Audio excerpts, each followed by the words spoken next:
Hello and welcome to What the Tech from Boast AI, where we talk with some of the brilliant minds behind new and exciting tech initiatives to learn what it takes to tackle technological uncertainty and eventually change the world. Today, I'm thrilled to welcome Jason Terry from General Ledger Partners onto the show. As a certified public accountant, Jason has more than 15 years in the finance and accounting space, having successfully worked for public, private, and not-for-profit entities with annual revenues ranging from $6 million to over $600 million. At General Ledger Partners, Jason and his team offer bookkeeping, general ledger cleanup, and financial consulting services to small businesses and startups, managing the accounting function to maximize their company's potential. It's a mission that our team at Boast knows well and shares, as we have worked with Jason to help innovative clients capture R&D tax credits to recoup a portion of their R&D spend and help extend their product runway. I'm thrilled to have Jason on to discuss his work in the startup space, the genesis of General Ledger Partners, and the challenges their customers face, as well as what his experience has been wrangling R&D tax credits, working with Boast, and supporting customers with a successful capital strategy. So without further ado, welcome to the show, Jason. Thank you very much for having me. Awesome. Yeah. So for starters, tell us about your background. Where are you based and how did you get into the startup scene in the first place? Yeah, we're based in Texas. I think all of our current employees are Texas based. Part of kind of getting into that tech startup space is being in the Austin area, which is very, very well known for that. Most of my career has been working for small businesses and early stage businesses, just kind of ended up happening that way out of college. And eventually, that space is full of risky companies, and you win some, you lose some. And I gained a lot of experience, which is kind of putting me down the path of consulting. And that's kind of how we've ended up getting experience in so many different company sizes and industries and that sort of thing. And I am based in Brenham, Texas, which nobody knows what that is. But if you know what Bluebell ice cream is, it's where Bluebell ice cream is from. So it's a very important city in the U.S. Okay. I'm like, that is a reference I can draw from. So thank you for clarifying that, Jason. Yeah. And actually, it's really interesting to hear, too, that it's kind of out of college, you just found your way into the startup space. That's more or less been my journey, too. I'm based up here in Boston. I think Boston and Austin have very similar kind of innovation ecosystems in that if you're in the area and you're looking to work locally, at least before the dawn of remote work and pre-pandemic and all of that, more likely than not, there's a startup that's going to want your services or want your skill set there. So yeah, that's something I can definitely relate to. And I think Austin is actually enjoying that in even more than Boston is these days. The growth trajectory down there is huge. So I'd love to learn a little bit more about the customers you're working with today and maybe some of the customers you've worked with in the past, if there are any highlights you feel like pulling up. We kind of do a wide range of things here. You kind of touched on it a little bit in the intro, but I think the most exciting stuff we do is with these early stage kind of seed round businesses. We've got one of the clients actually worked with you guys, started out with them when it was two guys and like $5,000 in a bank account, and now they've done a seed round, they've done their A round, pulling in pretty big amounts of venture capital, and being able to see companies like that go from kind of two people and an idea into a team of 15, 20 people and significant backing and pulling in big name customers. We've done that. The other side of it is that we do a lot of, which is not as much in the tech space, is we actually get a lot of these GL cleanups, which is companies who decide they want to raise money, but have never hired professional accounting and their books are in pretty bad shape. And being able to come in there and help a founder who's focused on growing his business and doing things the right way operationally, helping them kind of get past that roadblock in fundraising by, redoing the past 2-3 years of their accounting and getting them through there, those are kind of the two of the big tracks that we go on that we really like to get involved in. It feels like the other great thing about startups and small businesses, you can have much more of an impact. Nothing wrong. I've worked for a large public company. There's nothing wrong with being one of 20 people in your role, but it's a lot more kind of satisfying. You get more job satisfaction out of knowing that you're having a more direct impact on the business. Absolutely. And you can actually see those material outcomes when you're working with a startup versus like a behemoth. I know I've said it on the podcast before, actually. I've been at startups that have been acquired, and then I've had the opportunity to go work for the behemoth company, and it just felt like early retirement to me. And I mean, I still want to work. I'm still hungry. I'm still thirsty. And I honestly have too much energy to just go sit back and do the marketing thing at one of those giant companies. So I hear you. That startup ethos is something that I also think is very characteristic of the team here at Boast, too, just because we're more or less a startup in our own right. We've been around for a while, but I mean, we started too, like you had said earlier, scrappy couple of founders, and now we're a 150 plus organization across North America. So watching that impact while still having kind of that startup mentality here is that nice happy medium. So before I go too Which I long, imagine, yeah, part of it is you're working with, because of how the credit works. You guys spend tons of time working with startups, so you're always engaged with startups. No matter how big you get, that is your bread and butter.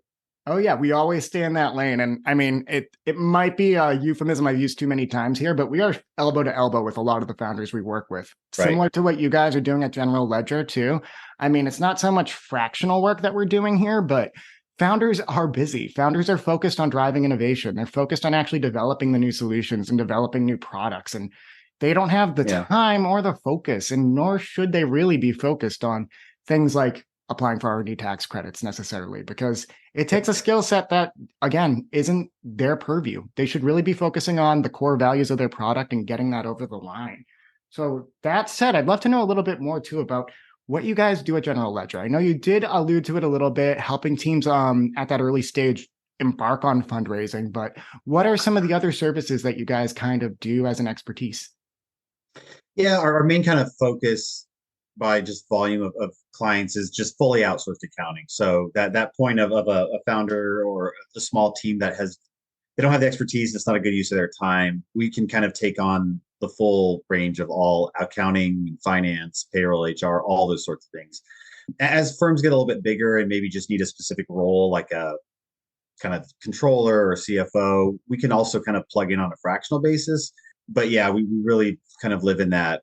We will take everything off your plate, just manage it, work with you, your board, and just kind of really do a lot of those things, as well as these more urgent kind of, we need to pass an audit, we need to do a fundraise real quick. And that is more of a, we kind of drop in behind the scenes. They have a team maybe doing the accounting, and we just focus on cleaning all that stuff up without disrupting their current operations, so that they don't kind of skip a beat, and they don't have the expertise to do that necessarily, but we can kind of do that behind the scenes. Nice. So they can keep being agile, they can keep scaling, and they're not going to miss a beat, like you Right. said. They can move at pace, and limitations in terms of, I guess, human resources, the actual people who need to go in there and do the financial work, isn't something that they're going to have to contend with if they're working with you guys. Now, a bit of a broader question that brings it back to General Ledger and working with Boast.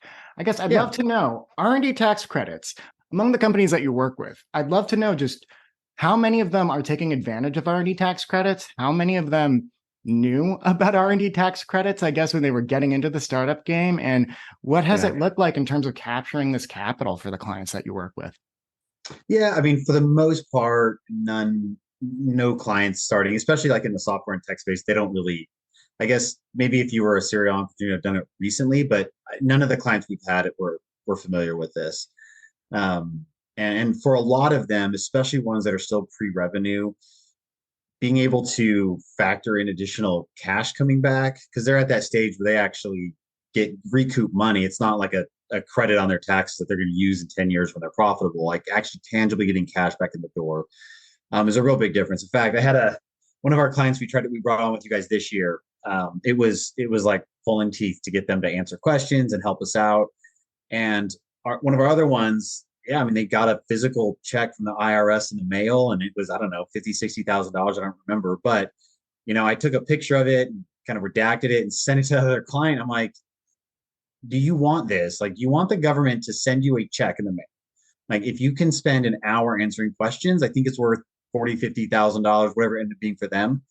And yeah, I think a lot of the thing is with especially with that, like there's lots of government credits. I think people understand that there's credits on your taxes, but one that will actually send you like cold hard cash is, I think, something where I've got some, I think, pushback that people necessarily believe that's how that works, or no, I'm not going to actually get that. I don't really need to credit on my taxes. So that has been very powerful in getting us to convince some people to help us help them, because it doesn't, from my standpoint, it doesn't change what I do. It doesn't help me out at all. It's purely for their benefit to get this thing and take advantage. Like the government's wanting to increase the R&D work. They're trying to incentivize it. So take advantage of it. Yeah, I think that you've made a couple really good points that I just want to bring back up too. It's also recouping expenses and investments that these founders have made into their own business, or that Right. their founding teams have made into the business. So it's not necessarily some magic figure. It is you are putting the effort in, you're putting the time in, you're putting the brain power, and the government wants to encourage that. And again, they want that innovation. We can get into kind of the geography of it all, but like they want that innovation to be homegrown. They want to support more businesses. It's give and take for everybody. I mean, the government benefits, the US benefits by having these companies create more jobs, create more solutions, and just drive innovation in the US. And those companies get to kind of launch a virtuous cycle of innovation too, because you get that cash back. Again, it's a check. It is money going straight to your bank account. Invest that in more Right. R&D. Use that to tee up even more activities that could be creditworthy down the line. I know that's something that we really try to emphasize with a lot of our customers. You can plug it in and just see that credit compound year over year because you're really doubling down on that innovation. And I think too, at that early stage, it is incredibly important. I mean, you had said it too.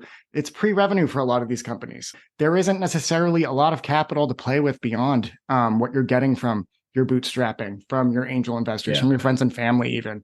So pulling in this other kind of facet of non-dilutive funding, it's awesome. And yeah, very happy to hear that. Now, I'd love to know too, working with Boast to capture tax credits. How's it been? How did you hear about us? And what has been your experience working with us to date? So we use most of our clients have a relatively similar kind of tech stack for what they start out with, and Gusto is a payroll platform that for a lot of customers that don't need like a full PEO sort of solution, we work with a lot of people on that platform, and I think you guys partner with them, and I'm not 100% sure if it was through some communication or some research there, but it's been 3 or 4 years, so it's my memory's not that great to go back to the exact nexus of this, but I think it came about partly through your relationship with Gusto and the fact that we work with them very closely as well. So it seemed like a pretty natural solution. And as far as how the work has gone, so like I said, we're happy. I'm happy to bring customers in. We've been doing it for several years now. I think we have a client that's on their third year. We've got a couple more that we brought on this year. So we definitely have seen the benefits. Again, it's a great win to the customer from a standpoint of it's money that you kicked out on payroll taxes that you're going to get back on this credit as long as you kind of meet all the requirements. We specifically don't do taxes. I don't ever want to do taxes or touch taxes or understand anything about taxes. So it's certainly not a service I'm going to do. So for us, it was kind of a natural path to find a partner to work with on that. And you guys, we kind of worked with you, had some calls, and it's just been a good process the whole way through.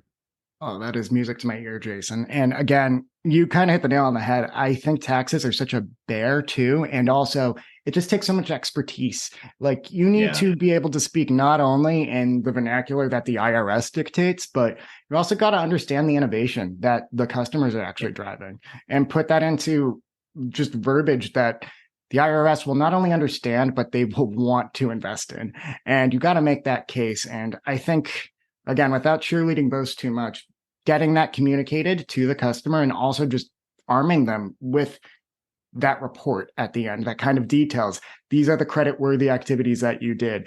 These are the kind of investments you should be making to get not just those returns back, but to continue driving innovation.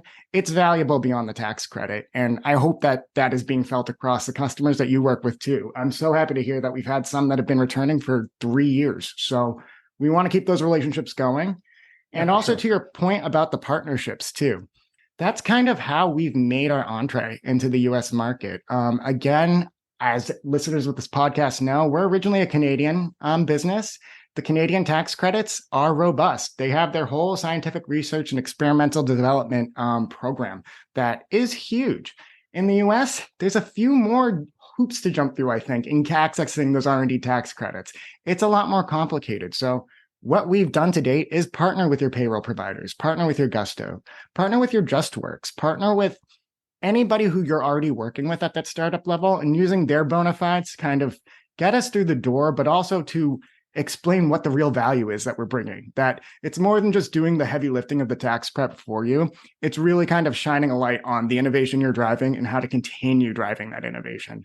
So happy to hear that's how you found us, because that shows that our partnership strategy is hopefully working and will continue to pay off into the future. From your perch, what is your current take on the view of startups, or at least the startup economy today?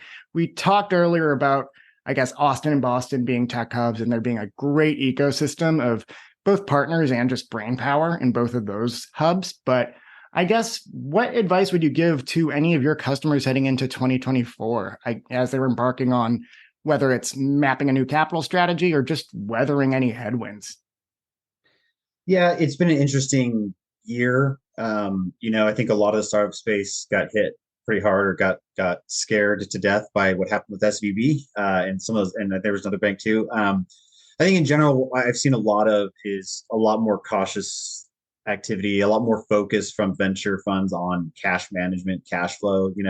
A year or two ago, board meetings and pitch decks were all on growth and acquisition and just build your customer base, build your revenue at all costs sort of thing.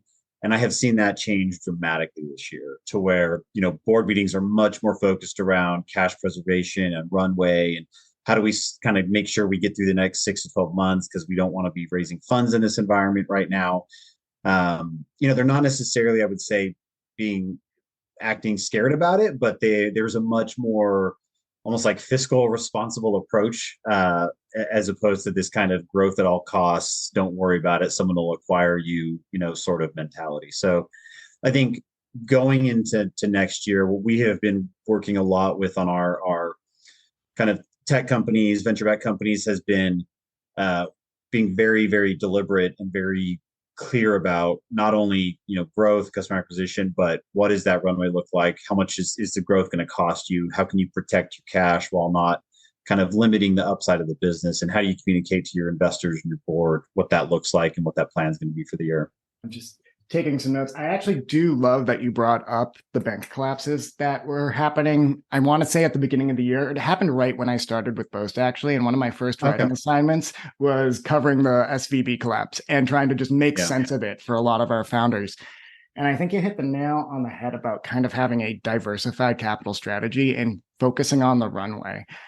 Again, I think that's where tax credits become very valuable because in lieu of having funding from those other avenues, from more dilutive sources, tap into the money that's going to be available because of the work you're doing. And that's, again, a recoup on your investments. It's money you've already spent and you're going to get it back. And that's going to extend your runway, especially when, again, we have all these market headwinds. I know it's variable industry to industry. Some people are more optimistic than others, but I think just a purse tightening in general is kind of the vibe going into 2024 at the very least. And just, again, more fiscal responsibility and communicating to the people who have helped you get where you're going that you are working on keeping that runway tight. I mean, keeping it lengthy at least. So what's your plan for 2024? What's General Ledger's goals for the new year?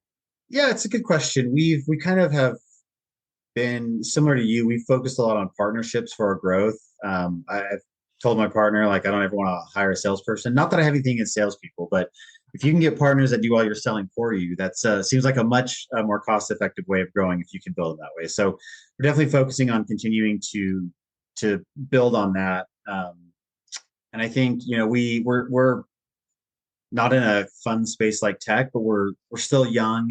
We've been around for about 2.5 years, and I think this year we're about 100% year-over-year growth. So I think we want to continue that trajectory next year. Definitely, as with all industries, things break when you do that. So we are cautiously planning. Next week, we actually have my partner and I have a planning session, try to figure out how we can kind of get through that a little bit. Get better about client management, about forecasting. One of the things that we face, which I blame the tech industry to some extent, is there is a huge shortage in the accounting, tax, financial space. I think partly because salaries in the tech space went up so fast, and in the financial space they did not. And so the type of college student that's going to go into an accounting degree, that sort of a field, why would you do that when you can make 40-50% more in the tech space? So we've seen a huge kind of drop off in available people for roles. So one of our big challenges going into the year is how do we build a pipeline, not of customers, but of people to do the work, people that are interested in the field, and how do we train so we can build up, the team of people that can help us grow.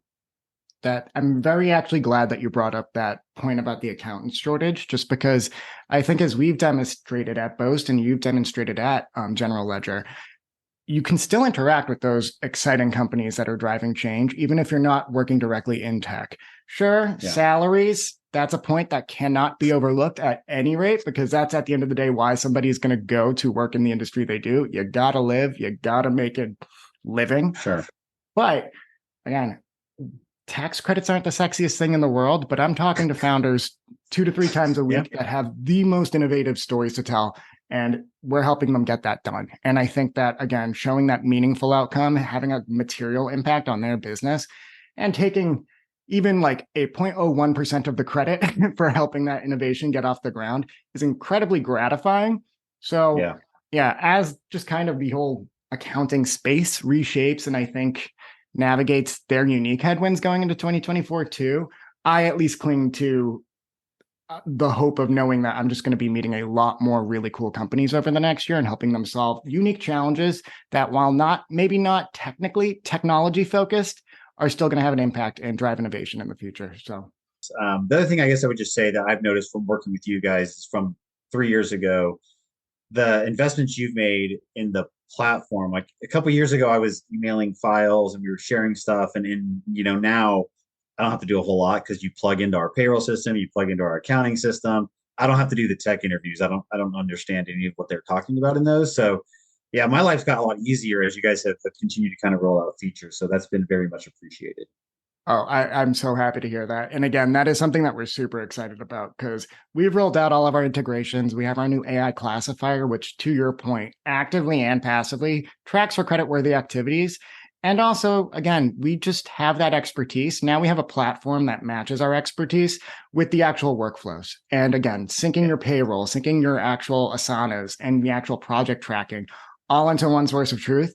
It makes it a seamless process at the end of the day. And again, we'll write the reports. We'll make sure that it's language that the IRS is going to digest and that they're going to return a claim for you. So I'm very happy to hear that. And again, we have even more coming up. I'm trying to zip my lips. Happy to hear that our platform makes a difference because I really think it's going to drive us again in the US, in Canada, and globally. Great stuff, Jason. I can't thank you enough for hopping on the show.